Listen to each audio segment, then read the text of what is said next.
how to get pink noise, sine wave, frequency sweeps in the overhead surround, any speaker.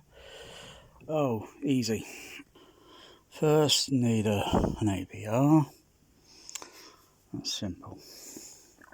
Second, you need to select multi-channel stereo mode.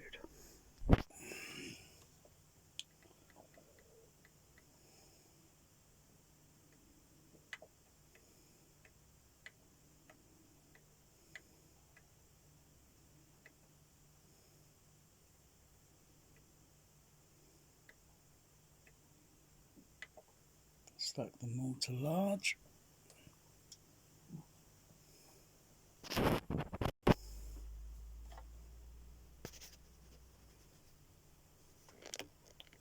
Select sound generator. Pink noise. Set to full bandwidth.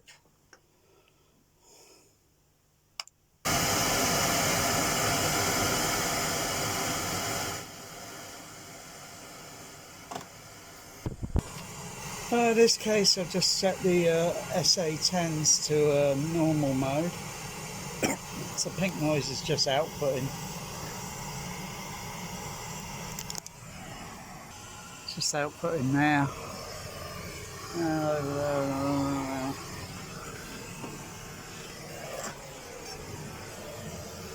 Actually, there was a little bit there as well. But it's just in normal mode because that's the way the SA10s work. When in normal mode, it duplicates the original left half, right half surround configuration, but I only have to turn down the level on the amplifier for the output of the that's going out to the middle one there slightly still. Otherwise, signal's spreading across all of them, which is essentially the same pink noise. Just turn this light off. Okay.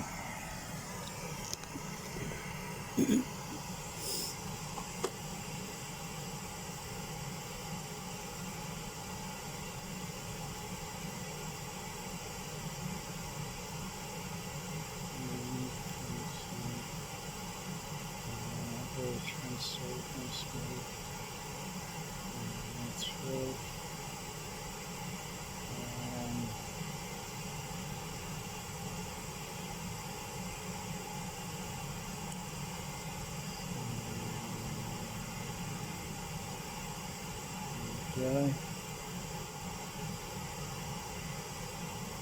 Now I've got pink noise. So simple.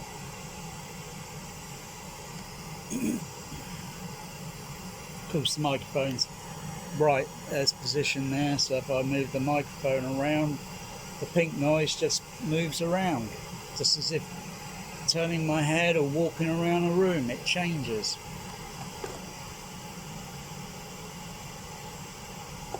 Yeah, simple. Just use a basic half octave. Not that I do. I never hardly use it.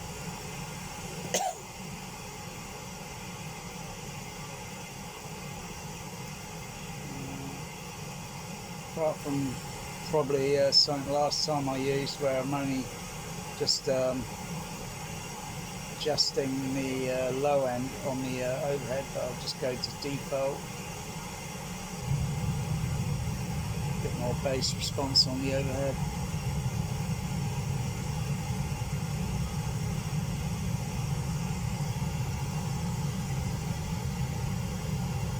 That's quite a low level on the fader, a -20.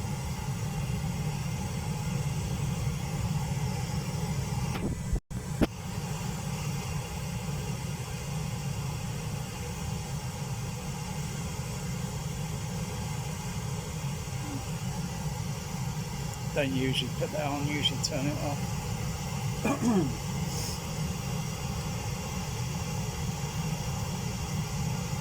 So if I were to use the just fade that down. If I were to use the the EQs on the Dolby SA10s to adjust the frequency. This is pretty easy. So I'll just adjust those. They're all in default at the moment. It's easy just to make some adjustment. Oh, apart from these ones down here, they're just slightly adjusted. Yeah, there's ones there as well. So I assume that one up there. It's simple, but it's in the normal mode. So I'll just put it back to.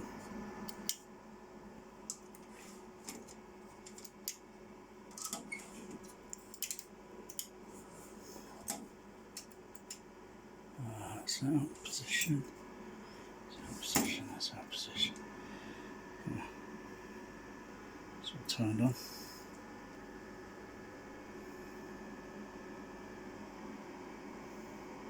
Sound on the pink noise now goes to the middle ones because it's a mono signal.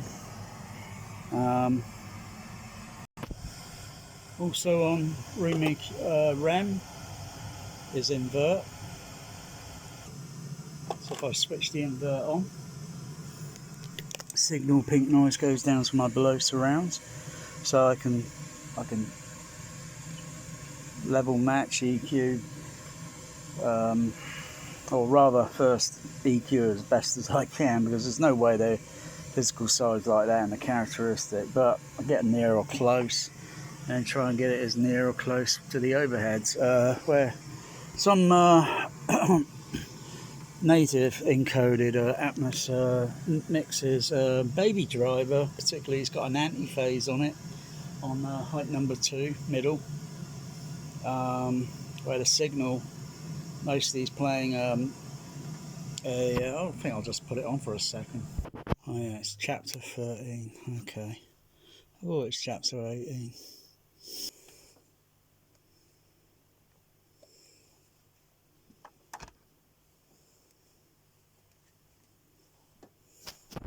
Right, around this scene, the overheads are pretty mutish at the moment.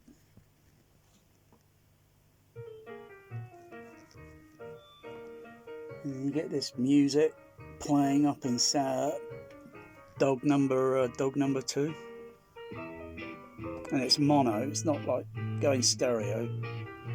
Because sometimes you get mixes on, these atmoses. Sometimes they're stereo over height 1, 2, and 3, native mixes. Sometimes they're mono. But the signal should change eventually on this.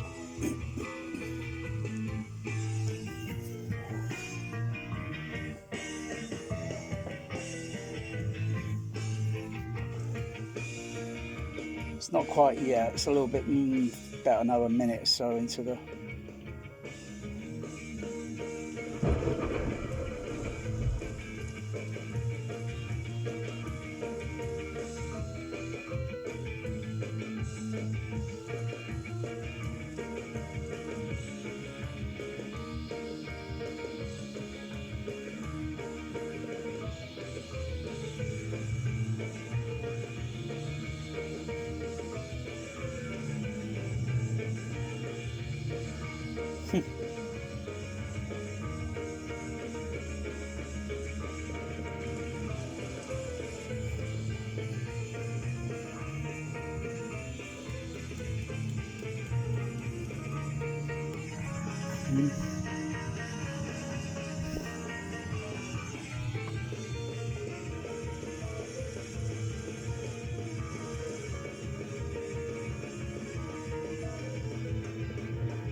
And as he winds down, the music winds down.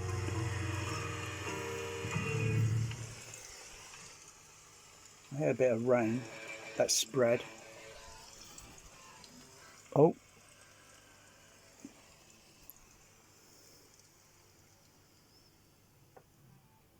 Now, the music in a second will go anti-phased. It's going down below surround now, below me. I've got several below surround arrays. I've got ones at the front, ones in the middle, as well as another below surround channel that works on a different output on the side surround, and of course the other one at the back of the up behind the seating.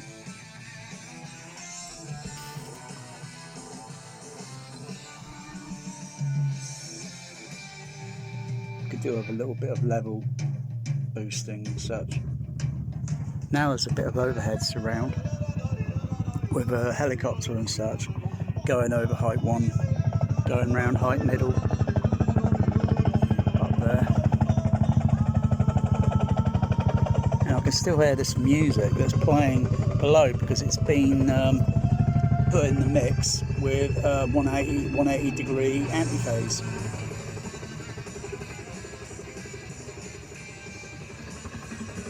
I'm the only home theatre, or sorry, home cinema, THX home cinema that can do this. I look at all the other home cinemas around and that's good. That's a little bit good with the, because it kind of almost matches continuity, where you go into a shopping mall.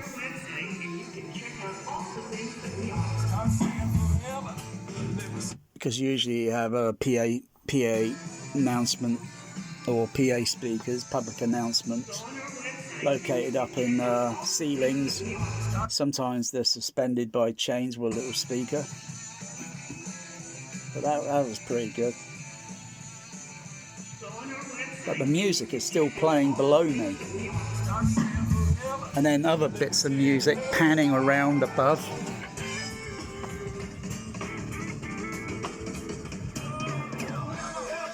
So there's several quite a few things going on, and if you've got the right decoder, which I've got, it will steer the signal.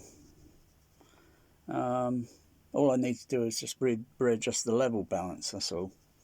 Because if I was going to show this movie, I would readjust the levels, but they're just set as kind of like, at the moment. So I have to do is simple. I think just check the gain levels on the.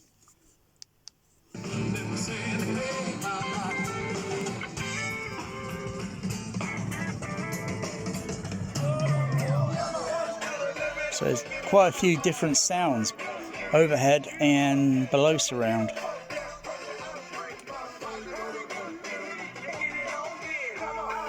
Yeah, I thought I had the levels turned down a little bit.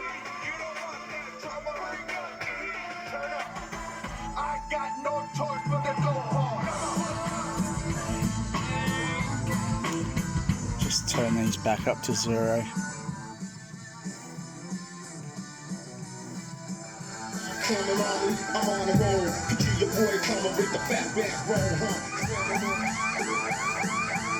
So you've still got that music going.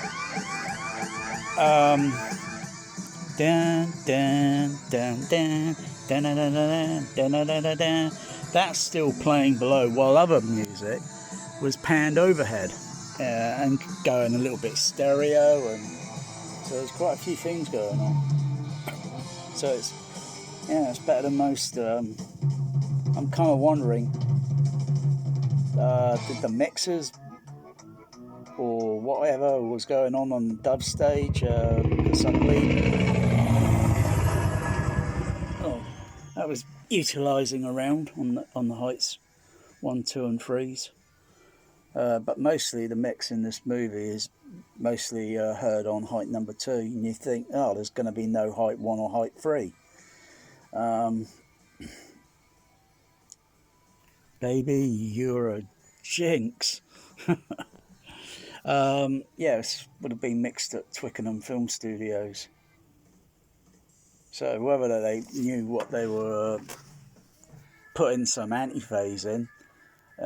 Did they have an extra decoder or something so the sound can be heard coming from, not that I suppose you think you would want it below or something, but I think enough has been done with overhead, you know, unless you just put in a cluster of speakers and just do it like Sonic Hole Overhead Sound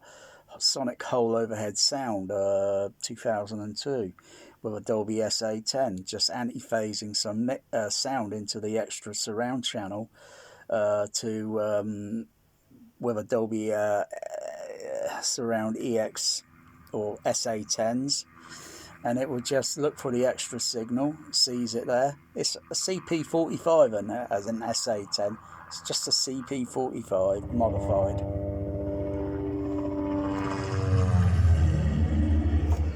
Oh wow, that was good. That helicopter in there.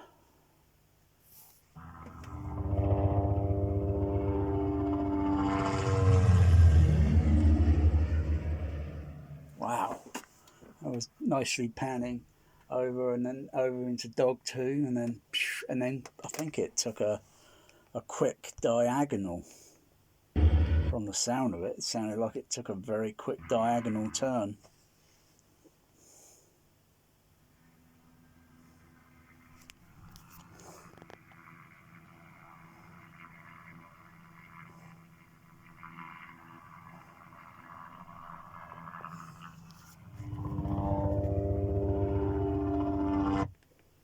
Another rear wig.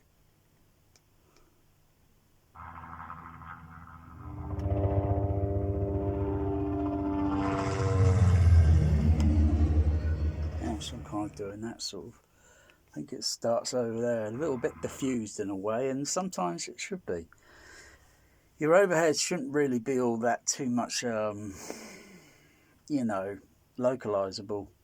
It should also be, depending on, should be maybe a little bit localizable, but also diffused. The purpose with the overhead surround when it was with Tower Park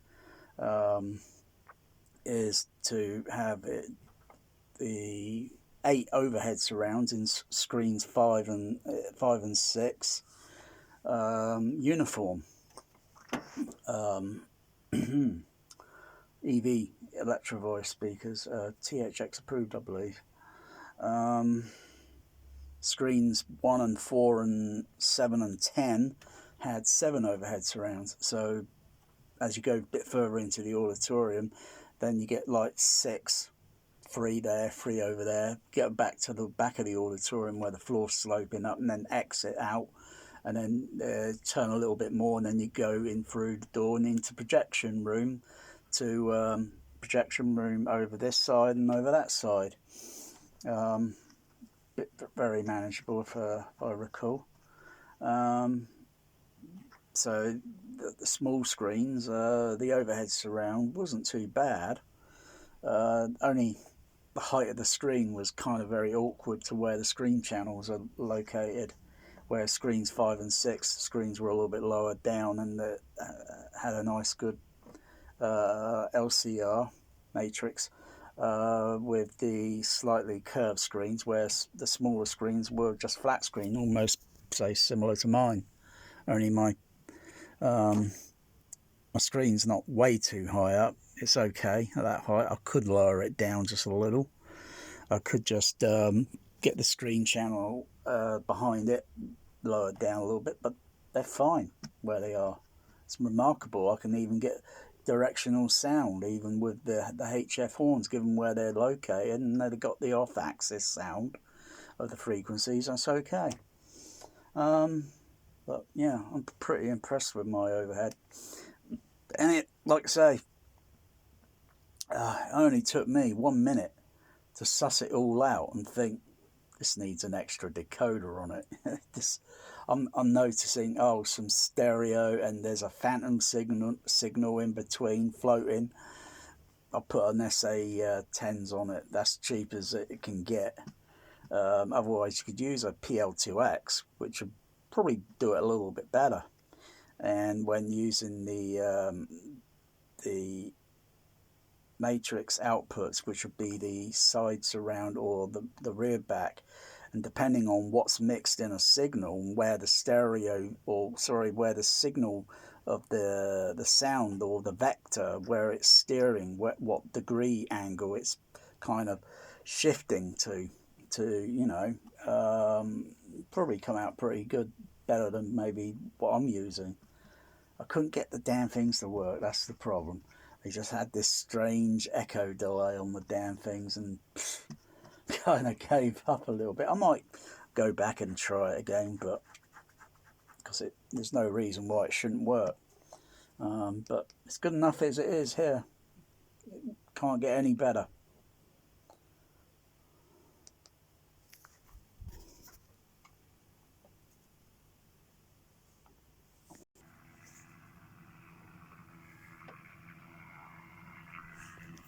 Helicopter again, right above me, and then that one.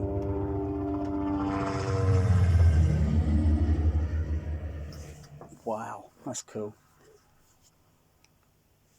But putting the signal, I get basically, well, what does everyone say all the time? They say this bubble effect and this immersive. Crikey.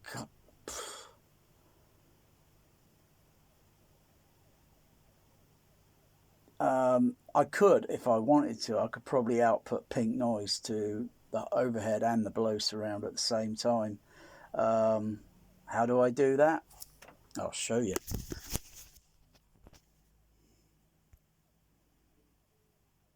Okay, let's go into the REM. Not yet, because I'm going to open a second REM. Easy peasy. I amaze me myself sometimes. Where's the other one? Oh, it's over here. There we go. Boom. Two of them up. Okay, let's just turn that fader down because it's going to go kaboom. So that's going on the overheads. That's only going on to the middle height 1, height 2 and height 3, or dog 1, dog 2, dog 3. So if I were to add pink noise back on there, that doubles, if you notice.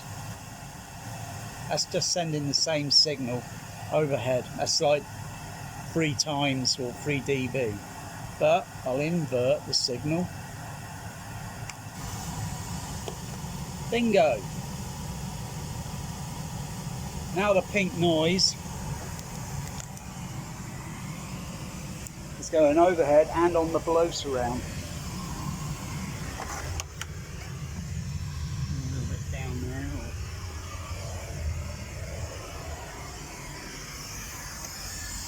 Back here as well, back here. And one down there. One down there, one there.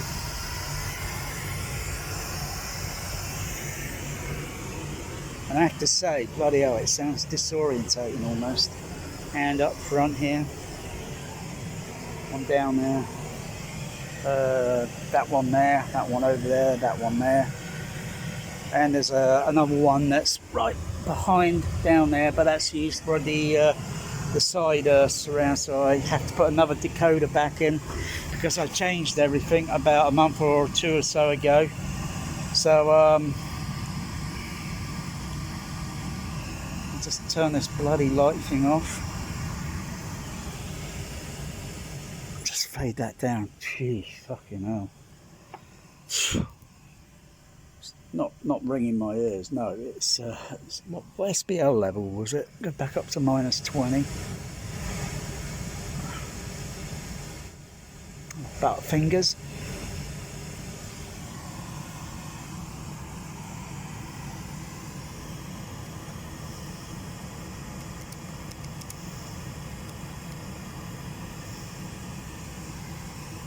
What's that giving me?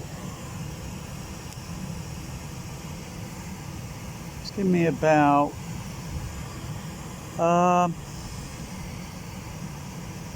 72 dB.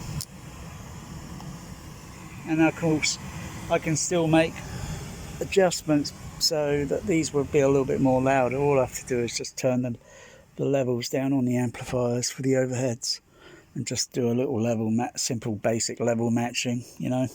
But wow, that's like, I'm hearing it up there, I'm hearing it down there, I'm hearing it in between there. Try doing that, or try doing that on your home cinema, Atmos, whatever. That's it. Simple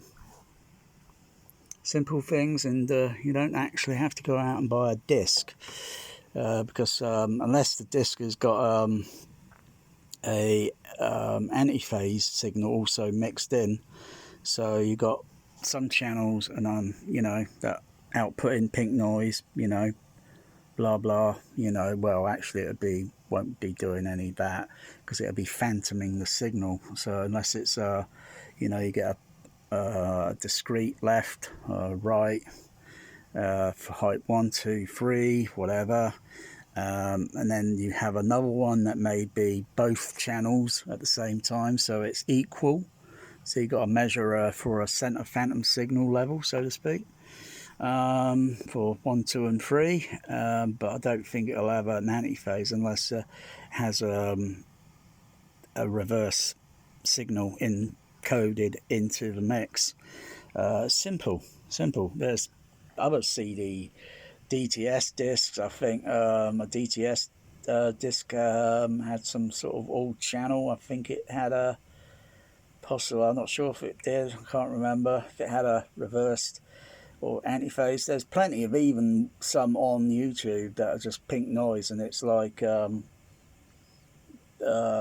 think it does the same thing almost, but I could just generate it by REM. It's a lot cleaner, a lot simpler.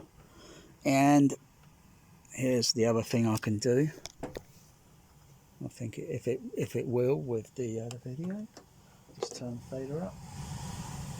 So I know that one over there is outputting overhead, and this one down here is outputting to below surround. So if I turn that off, it's going below surround, okay. So I'll turn it back on.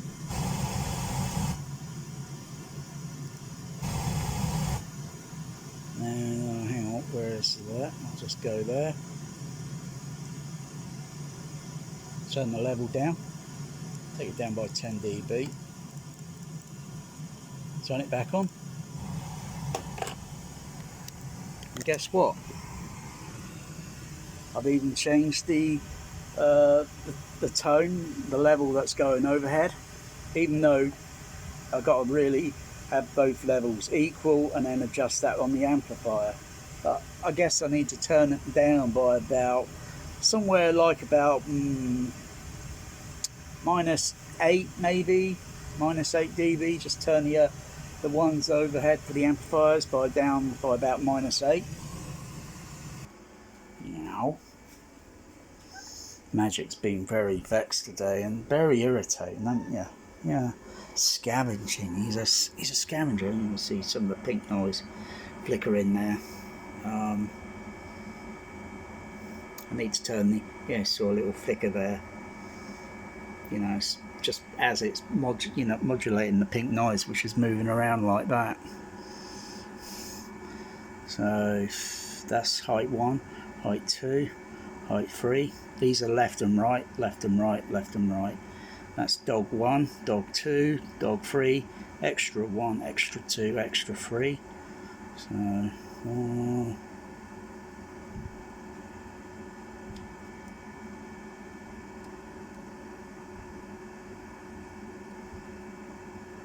maybe about there.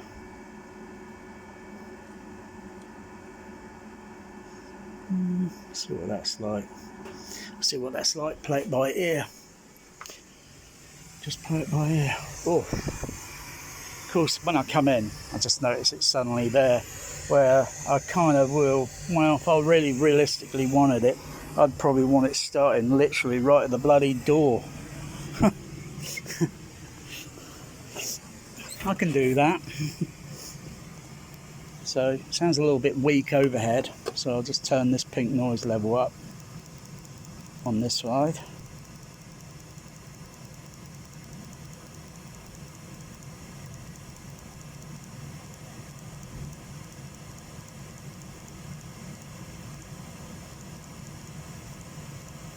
Yeah, I think I'll just turn it down a little bit more. Or actually, I can just simply go into the go into here. The more I listen to my system, the more I get used to it. I need my head torch. So, let me guess. I think so, about there. Yeah, about halfway. About half round. Down the middle. A little bit there. This is just a simple guesstimation. After you've heard too much pink noise over and over and over, you kind of get used to things. I'll leave the high frequencies up a little bit. Okay.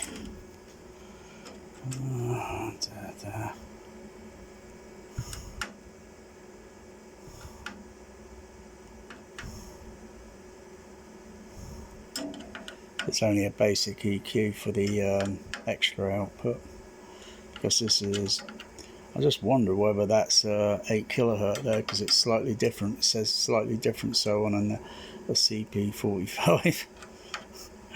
I just really wonder if they did modify the filter and such. There.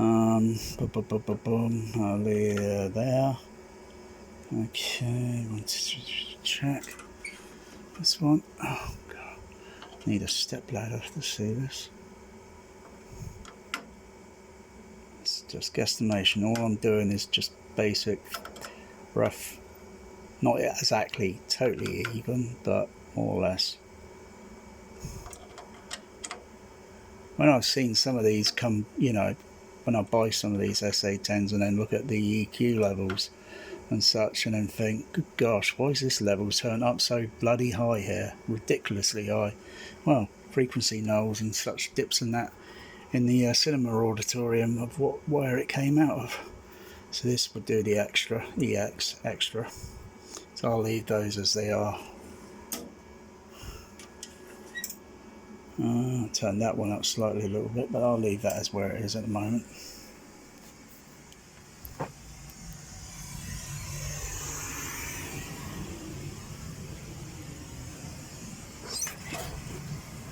Just turn up the level a little bit more there. Back up to the same level.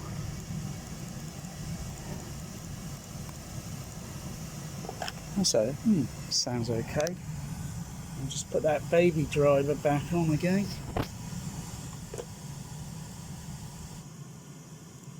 Of course I could hear the difference there, I'm not bloody stupid.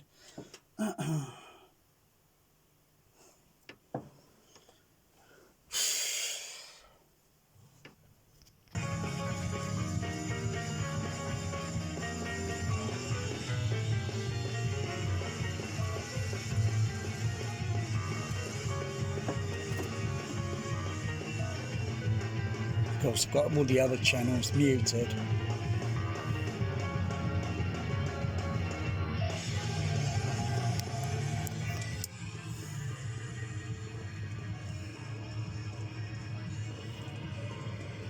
And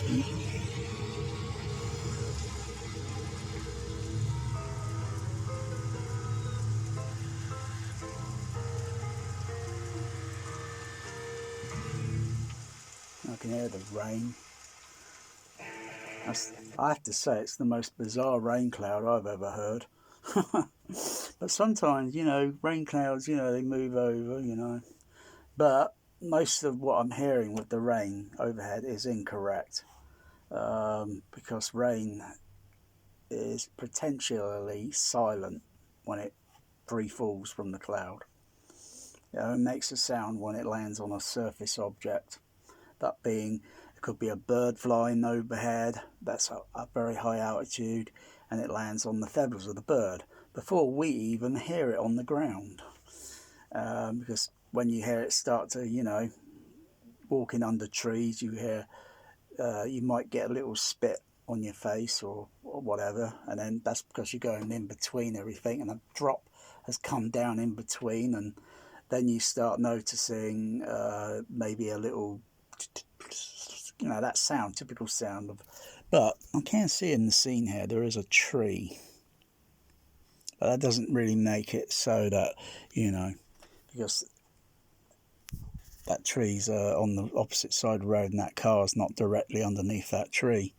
But most of the rain's going to land on the roof of that car, windshield, on there, and on that pylon, on the pavement. Mostly the bulk of the rain is going to land on the road, and it makes a very, it even makes traffic sound a bit more harsh sounding if you measure it with an SPL or measure it with RTA in real world time.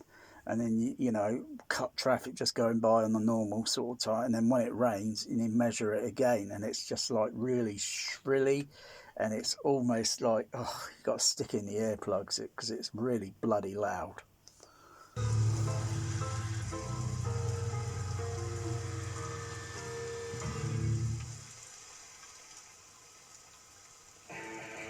But I can hear where that rain's landing, and I can hear the sound of it. And it's not like, say, landing on tree leaf. I know what the rain sounds like when it lands. Sounds like it's just landing on, just before that music starts coming in.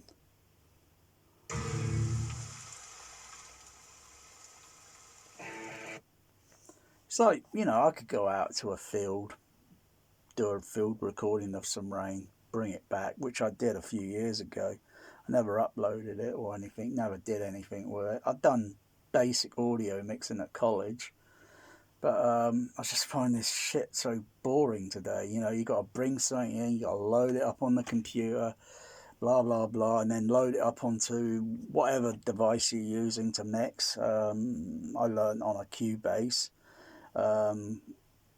Did see a Pro Tool on the Apple Macintosh G4 computers, which was a little bit more advanced, which is what mostly music or film studios would use, Pro Tools. But, you know, just basic mixing with the Cubase, you know, and took a couple of days just to take some samples of library sounds and then put them, assemble them up, and then start mixing and doing panning and such, and EQ sweetening, trying to compromise with a sound effect that I don't even want, because I want actual do Foley with a Foley pit, a sort of thing, a Foley trace, right? So you put sand in it, put a little bit of water in it, put the microphone or microphones near it, so recording stereo, so to speak. So you get the footsteps going, and then that could be adjusted in the mix and make it narrow sounding, and then adjust it a little bit more until it sounds like mono. Or you can widen it out. Could do all that sort of stuff. Or change the, invert the phase. Where it would come out on a matrix decoder as an output on another channel. So the music's just going to go below in a moment. When baby starts running.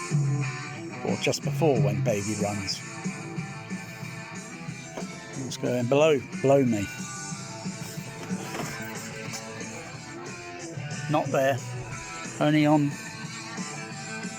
down there.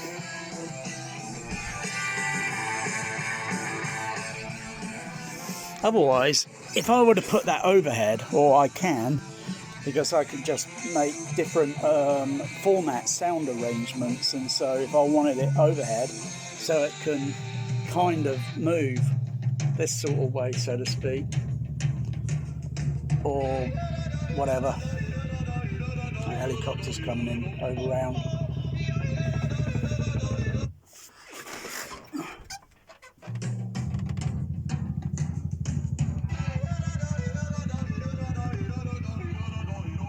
Come up on height 1 in the moment. It's mostly getting behind me and diffused.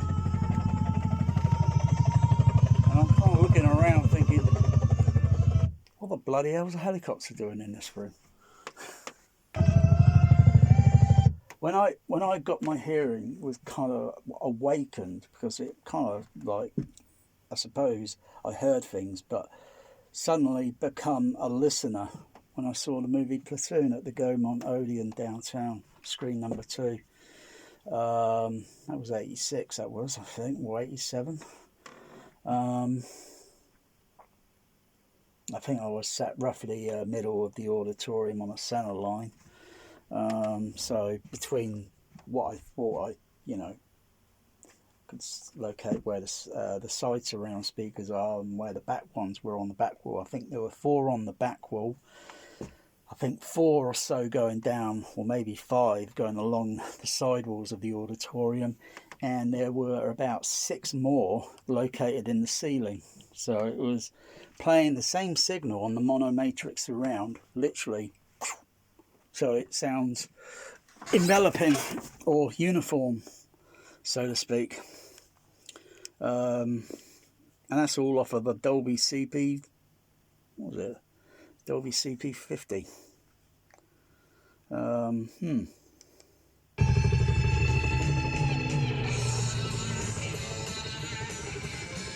Again, it's another long video.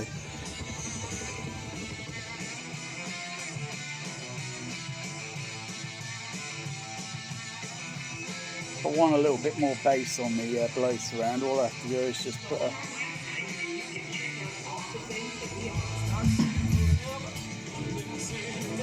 so they're getting that PA announcement.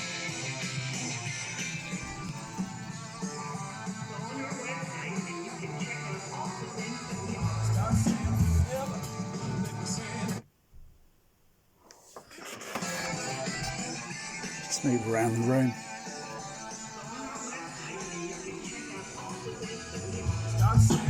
A little bit up there, a little bit up on that channel. So all these pannings. Is there anything on the back ones?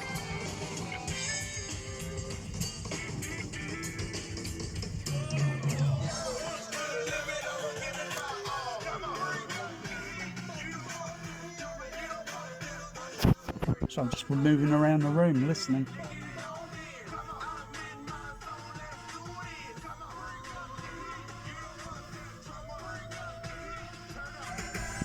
Oh, back with there.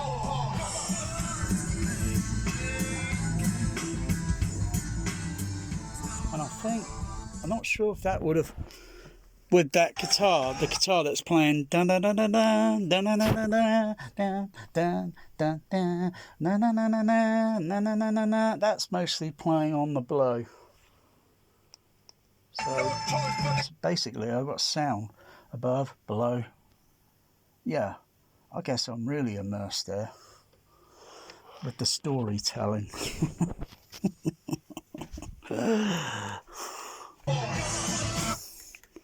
Just play it back a little bit. See what the SAs are showing.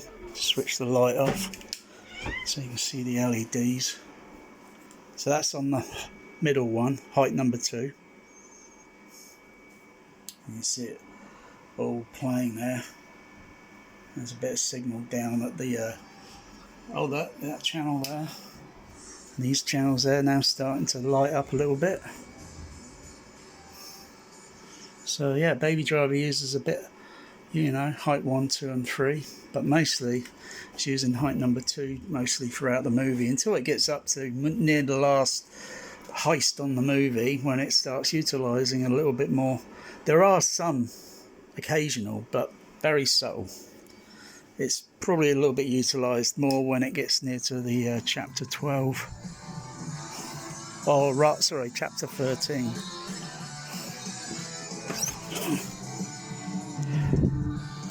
Of course, if I play the side surrounds on, most of the other signal will be going over to the left and right, or a little bit of centre phantom. And if I want that bloody helicopter going around, and oh yeah, like Platoon, like when my hearing kind of awakened or matured and I become a listener. Because then I was thinking, what the bloody hell is a helicopter doing in this auditorium? And I was kind of doing this sort of thing, like, what the? And hearing, I think it was one of the scenes where it's at one of those base camps and a helicopter happens to just be flying around off screen, and then you hear it then as it's getting near as it's doing the Hass-like effect, so to speak, and then appears up on screen visually, and then cuts to the other scene where it's looking or with the other characters in the movie.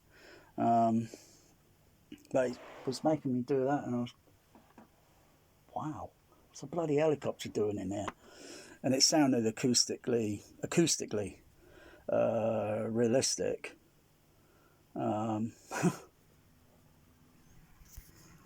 Yeah.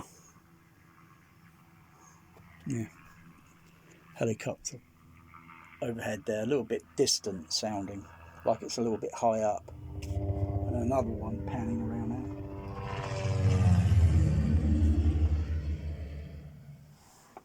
there. Yeah, maybe a little bit too much bass on the helicopter actually, because sometimes, and you really shouldn't feel them, because if the helicopter's up in the air, you really shouldn't feel the rotor blades. It's impossible, unless it was some gigantic, ridiculous, bloody size helicopter. Even if it was a Chinook and it's at a high altitude, you'd only hear the frequency. If you get a piece of cardboard and hold a piece of cardboard straight and maybe against your chest or something, or any other material, then you feel the sound waves against your body.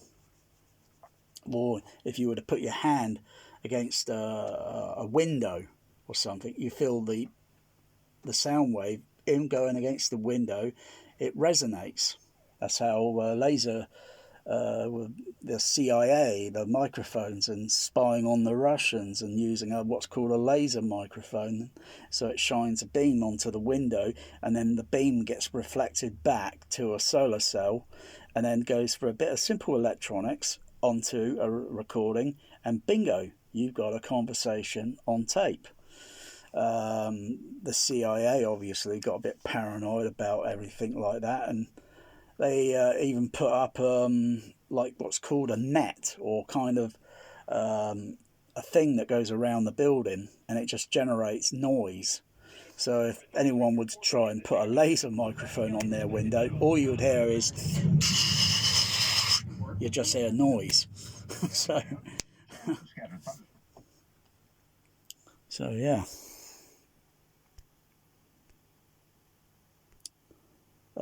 Are there any other movies that are using an anti-phase on the overheads? I don't know. It's like going back and doing another listen and check, maybe with Gravity.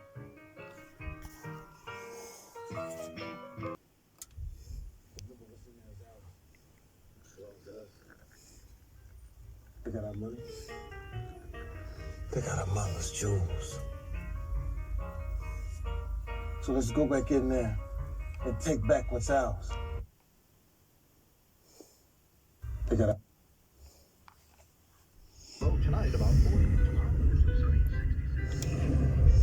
I could do quite a bit of level balancing in this, on this system. They got our money. So I put the back surround on, so I'll just control that as a fader, because that's output into all so that. Let's go back in there and take back what's ours. Not using my CP200 tonight, but I still value my CP200 more than I would that, because that will lose money, that will lose value. That CP200, I could sell that for a shitload.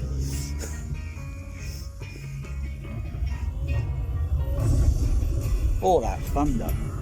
But really, it shouldn't reverberate that much. But that's what it usually does on THX. Of course, I've got my CP750 running, but that's on there. And then I would have to turn the level down on that, otherwise the sound will still be outputting from there onto the overheads. Does that sound complicated?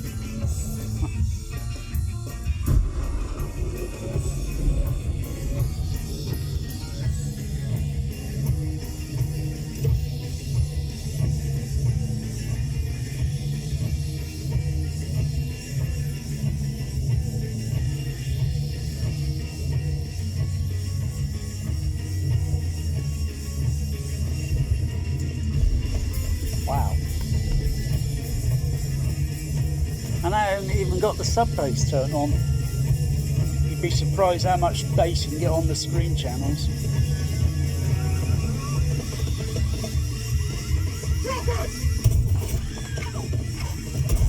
Whoa. Okay, baby, let's go.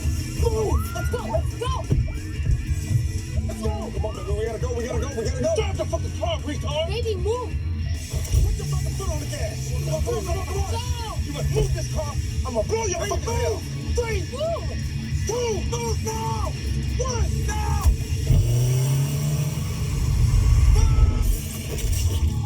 Damn.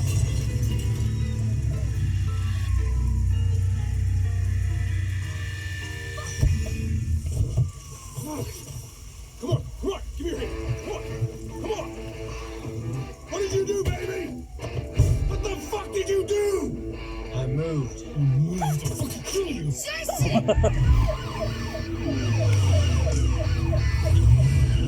Drop your weapon.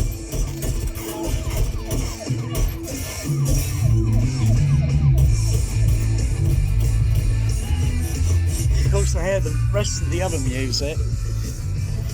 That's dun dun dun dun dun dun dun dun dun dun dun dun. So I can tell by just if I turn that down a little bit, I could do a little simple level matching.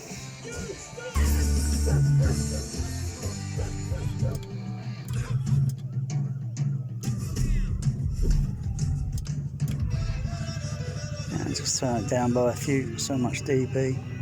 I could bring up the backs around if I wanted to a little bit, not a problem. Otherwise, sometimes you just go into the AVR setting and you adjust the movie for the movie and adjust it on these levels. Preferably you make equal level adjustments. You can make individual level adjustments. But if your system, I'm not even running the 5 screen at the moment, but if I was running the 5 screen and make adjustments to the left right channel or the center, but they have to be adjusted equal level, because if one channel is a little bit too high, then some of the steering vector of the half centers will be incorrectly balanced. I think this is going to be another long video. This is getting up to, I think, this is over 50. Yeah, this is probably my longest video yet. But you think you've heard Baby driving your own theatre? Nah. I have. There's some of that sound going overhead. And,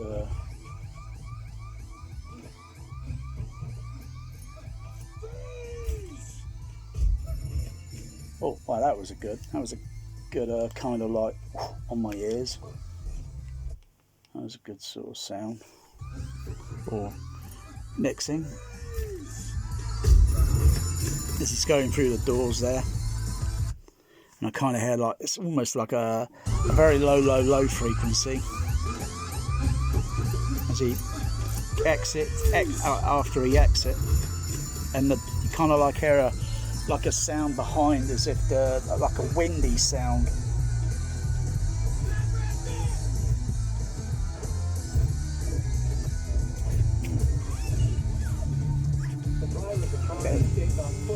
dialogue panning on other voices. Oh, sounded kind of realistic, smashing glass.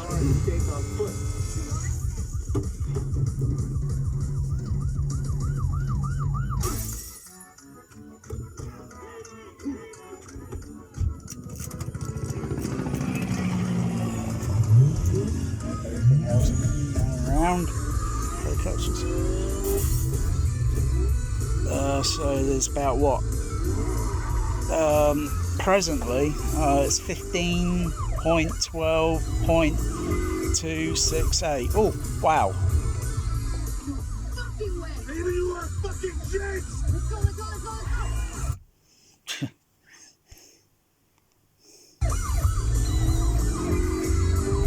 Oh, wow. Maybe you are fucking jinx! Let's go, let's go, let's go, let's go! Yeah, so...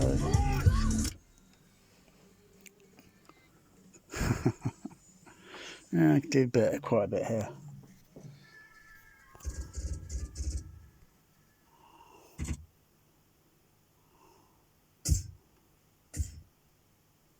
Oh dear.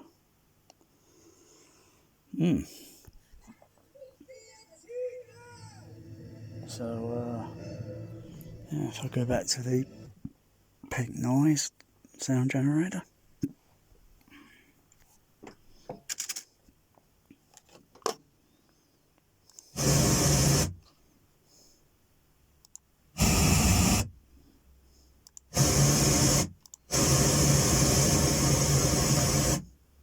Wow.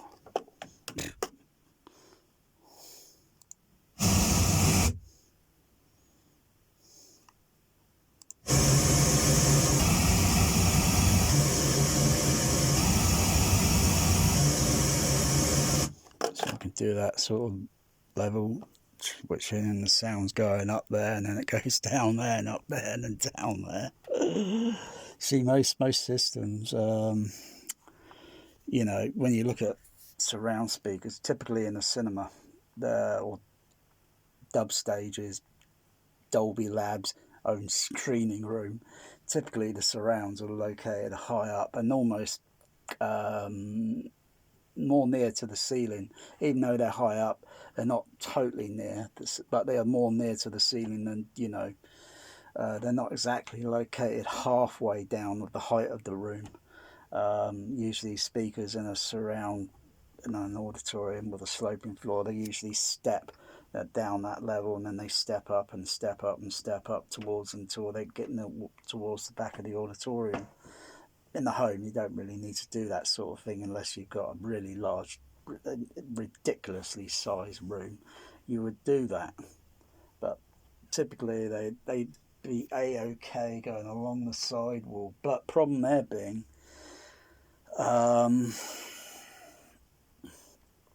if you get certain rain sound effects and such, and like I say, rain sound effects is such a complex sound to mix, and even if it was putting some anti-phase into the mix, it being, you know, to try and filter down, you know, it's not totally impossible, but you get crosstalk, you know, if you go looking for it, you hear it. But if it could be put through a matrix and such, and then you do quite a bit of filtering, so, you know, minimize, yeah, or it's a combination of both.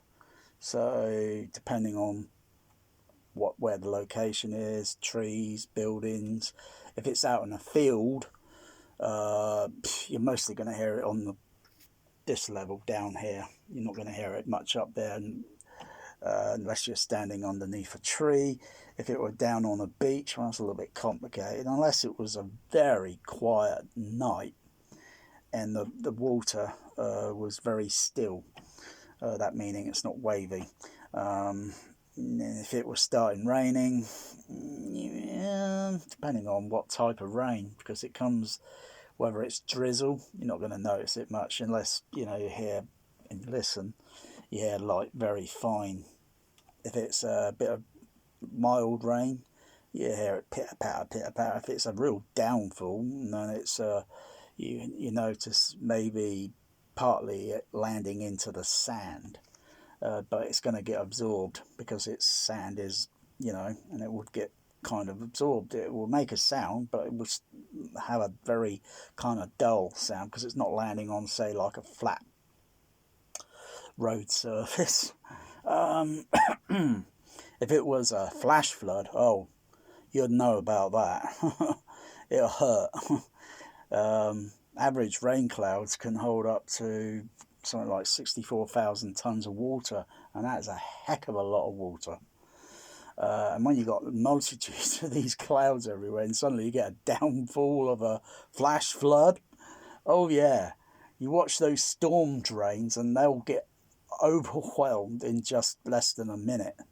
The amount of water that's coming down per second is ridiculous. It's like watching a bucket, have a bucket and literally tip it, and you just see that amount coming down per second.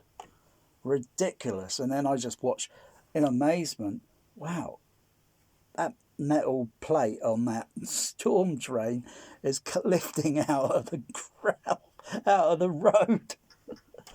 And the storm drains are only around here, they're only about, depending on where, they're only about 15 foot down under the ground, under the road surface. Yeah, it doesn't take long for them to get full up, and then that pressure pushing a plate of metal or steel or iron, I guess, which usually you need a hook that connects things, and they are bloody heavy, and yet there's that pressure of water. So if you had that coming down, say like a square or 2 square meter of a flash flood, all compressed into a 2 square meter, and then suddenly coming down on top of you, you're not going to be having a nice day. In fact, I think you'll be pretty messed up, quite messed up. But that won't happen because, yeah, unless it was a hailstone. Well, I don't think, yeah, well, that would be very unusual. I mean, who's ever seen a hailstone come down that's going to be 2 meters square and it's going to weigh like several tons? Oh dear. Anyway, I'm over an hour on this, so anyway, so use this and use that and use a bit of that, because you don't have to go out spending more money on discs and things just to produce pink noise. And if I want to turn off this channel and put pink noise there, that's all easy. It's easy peasy. Most people that have got a typical AVR and it wired up like a typical AVR, you just have to have something like a simple speaker switcher, so you can mute that speaker and let that speaker sound and so forth. But you can't do what I'm doing with Blow-Surround. You've got to use the outputs. You've got to use the outputs of the RCA phonos or the XLR, or the DB25, whatever, and then put that into a decoder, and then you can do a little bit more with what you've got. Don't keep listening to Dolby Labs, you know. I mean, if Dolby Labs knew what I was doing, they'd think, just like what they did in 1998 when I shared an idea that came to mind in 1989 when I was in projection, and then I shared the idea. I don't give a damn, but what pisses me off is when you don't get credit for it. I don't give a fuck about money, big time money. I care about credit, respect, you know, where due, yeah, where respect is due, you know. But, you know, they, Dolby Labs, they go around today looking at forums and all that because they got someone doing research, and so they're peeping around, aren't they? They'll peep around on sites like AVS, that's guaranteed, looking for any other ideas that they're totally out of, just like Hollywood is out of bloody ideas, and they have to make these crappy Marvel movies over and over, or recycle bloody Star Trek again, or do a carbon copy of Star Wars, because they're out of bloody ideas. They don't know how to tell the story, so they have to do it like, oh, it's just like that again. A little, only the scenery's different, peak characters are different, but it's the same bloody thing. So, yeah. So, yeah, use this method. It's quite easy. I can't really apologise for the long video. Anyway, it's a long video.